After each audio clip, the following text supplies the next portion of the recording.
Industrial action across the country looms as workers fight for pay rises.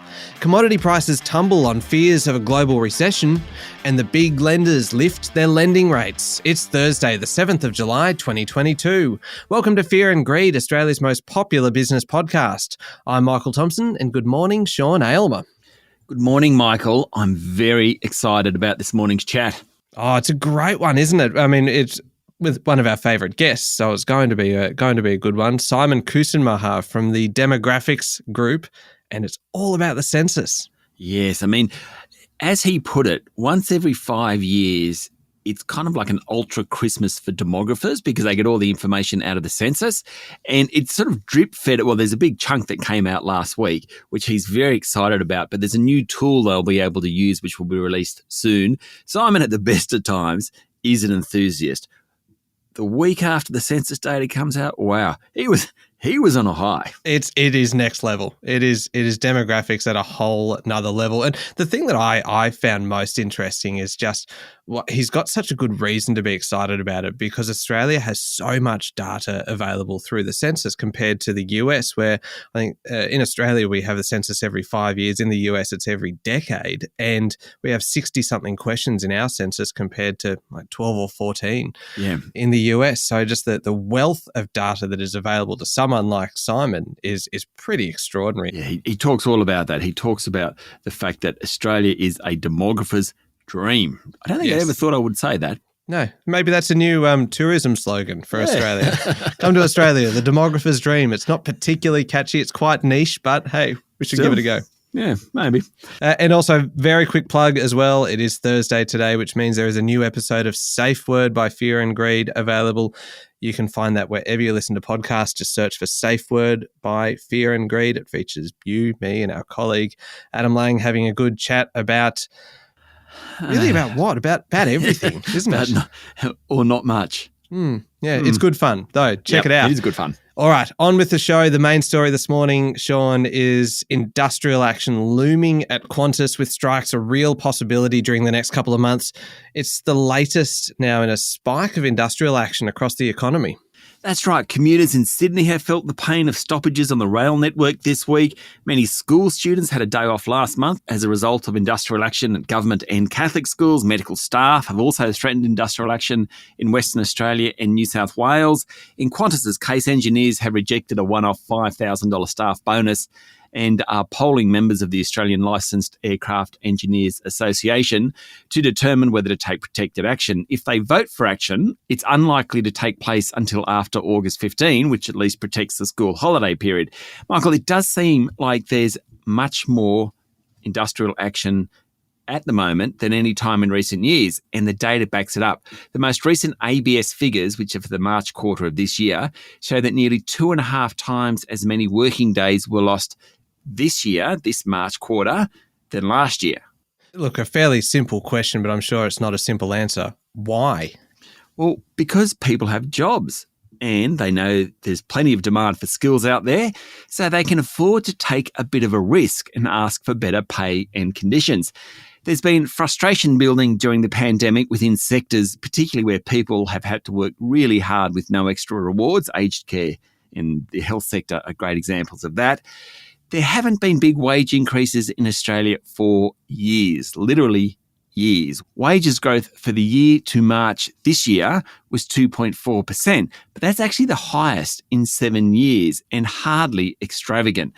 Importantly, there's inflation in the economy. When you're paying more than $2 a litre for petrol and your mortgage is now a few $100s a month higher than before, you not only want more money from your job, you actually need more money. And they're the reasons we're seeing all this industrial action.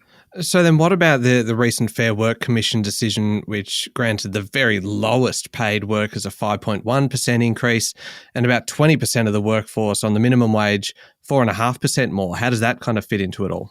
It certainly adds fuel to the fire when people see wage hikes like that. For part of the population, they want the same thing and they go to their bosses and say, hey, they got 4.5% or 5%. Shouldn't we get the same thing? High wages aren't necessarily bad for businesses. It provides money for people to spend on more expensive goods. What you don't want, though, is what's known as a wage price spiral, where wages and prices effectively feed on each other and they keep growing. Is this an Australian phenomenon? Oh, it's a very good question, because it's not at all. It's a global phenomenon, with many developed countries facing exactly the same pressures as Australia. Now, in recent weeks, we've seen transport workers on strike in the UK, oil workers in Norway taking industrial action, hotel workers in the USA protesting, Indian coal miners, travel operators across Europe, all experiencing some sort of action. Basically, with the global economy recovering from the COVID crisis, workers want some of the spoils, and that's the bottom line. All right. What happened in local markets yesterday? The S&P ASX 200 finished the day down 0.5% thanks to a sell-off in commodity markets. The energy and materials sectors tumbled on the back of falling prices. I'll go into that in a moment. In terms of the stocks, gold miner St Barbara fell 9.5%. Iron ore group Champion Iron was off 8.7%. Diversified miner South 32 fell 8.3%. And oil and gas group Beach Energy dropped 8%. It just shows how widespread the drop in commodity prices were. The large caps were hit hard. Rio Tinto fell 7.4%. Woodside dropped nearly 7%. Santos and Newcrest Mining were off more than 6%. And BHP tumbled 5.6%. Basically, you just didn't want to be a miner yesterday. Where investors did want to put their money were in REITs, real estate investment trusts, and tech stocks. Both those sub-indices jumped more than 3%, while healthcare was up 2%. The banks were pretty solid after the Reserve Bank decision to lift interest rates on Tuesday. So too the retailers and the telco stocks. All right. What about international markets? Well, internationally, the story is all about commodities, or at least it has been over the past 36 hours. The prevailing fear among traders is that the US economy will fall into recession later this year. Add to that disbelief that China will actually achieve its stated growth goal of 5.5% this year, and worries about a recession in Europe, and you've got plenty of pessimism across the board about how strong global growth will be. That's manifested itself in a sell-off in commodities. Now, having said all that, the sell-off is from high levels. But oil prices have fallen really sharply in recent days. Brent crude is around $104 a barrel. That's about 15% lower than a couple of months ago, notwithstanding a bit of a bounce yesterday. That should be good news at the petrol bowser. Copper, a bellwether in the sector, is down to levels last seen in February 2021. Natural gas is off 40% over the past month. Gold and silver are much lower. Coal prices, though, is the exception to the rule. They're not much lower, and that's pretty much thanks to the war in Ukraine. Some of the biggest drops have been in soft commodities. Palm oil is one of the largest traded commodities in the world. Indonesia is the biggest producer, and it's used for everything from packaging, cosmetics and cleaning products through to hair care, soaps and personal items. It's trading at a 51-week low. Lumber prices are less than half the level of just 4 months ago. Now, that could be good news for anyone renovating or building a house. Self-interest there, Michael. What a surprise. Wheat prices are another great example. They've tumbled in the past couple of months. Now, the Aussie dollar has been collateral damage in all this, particularly with the US dollar appreciating. The local unit is currently trading at or under 68 US cents. But really, in the past few days even, the whole mood about commodities has changed totally. All right, plenty happening. We'll be back in a moment with the rest of the day's business news.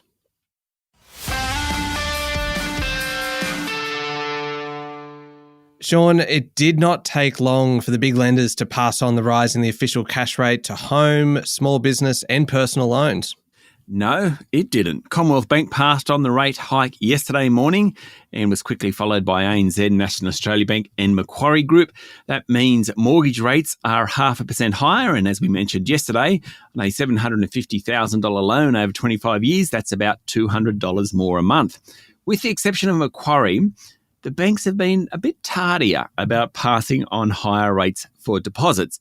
Some have gone up, but certainly not as broad-based as the increases in lending rates. Commonwealth Bank, which has more deposits than any other bank, has lifted some of its rates and now has a 15-month term deposit rate of 2.5%. That is still well below inflation, but at least it's worth considering, whereas a few months ago, it really wasn't. And Sean, just talking of lifting rates, Optus has followed the lead of Telstra and raised phone bills for existing users by up to 10%. That's about $4 a month on one of its most popular plans, which is ahead of what Telstra did. Optus said the rises were due to basically higher costs, but as we have mentioned over the past week, it just seems that all sorts of areas of cost of living are rising. Sean, Trade Minister Don Farrell says Australia's on track to do a free trade deal with the European Union. A couple of the major impediments, namely the country's climate change policy and Canberra's relationship with France, have been overcome or at least dissipated somewhat. Mr Farrell said negotiations, which began in mid-2018, will now proceed, and a deal would help wean Australia off its reliance on China. A good thing. Europe is Australia's second largest trading partner and also our second largest source of foreign investment, so any free trade deal would be a great thing. Now, Sean, the floods in New South Wales continue with the Hunter region now the focus. But how's this for a statistic? Sydney has now posted its wettest year on record, and it's only July. Yes, that's right. Now, first, the latest news on the floods. Prime Minister Anthony Albanese and New South Wales Premier Dominic Perrottet toured parts of the state yesterday. The Premier said flood payments to victims would occur faster than they did earlier in the year. Mr Albanese said the government was looking at long-term solutions to natural disasters and weather events, and federal payments of $1,000 per eligible adult and $400 for every child will kick in from 2 p.m. today. On the ground, parts of the state's mid-north coast received up to 180 millimetres of rain yesterday, and flooding has extended well beyond the borders of Greater Sydney. There have been scores of rescues over the past 36 hours and at least 6,000 calls to the State Emergency Service. Fortunately, the cargo ship stranded off southern Sydney was successfully towed into Botany Bay yesterday with all on board safe. So, a few details about the wet weather. Sydney has flooded 4 times in the past year. La Nina, which has officially ended, was responsible for the first 3, and this time an east coast low is to blame. Now, dozens of gauges in and around the city have set records for daily rainfall in the month of July. Some have actually set records for daily rainfall at any time of the year. Hence, the city has now posted its wettest year on record in 2022, and as you mentioned, Michael, it's only July. The bad news is that the Bureau of Meteorology expects above average rainfall over coming months in most of eastern and northern Australia. Something to look forward to. And finally, on the weather, Sean, New Zealand Prime Minister Jacinda Ardern yesterday praised local Prime Minister Anthony Albanese for extending flood recovery support to New Zealand citizens. Yes, Ms Ardern is in Australia as part of her World Trade Tour and is scheduled to meet Mr Albanese tomorrow. She said the new government has allowed for a reset of the relationship between the two countries and takes a different view of Kiwis and their contribution to Australia than did the Morrison government. Hence, she was very happy that Mr Albanese had extended flood support to New Zealand citizens.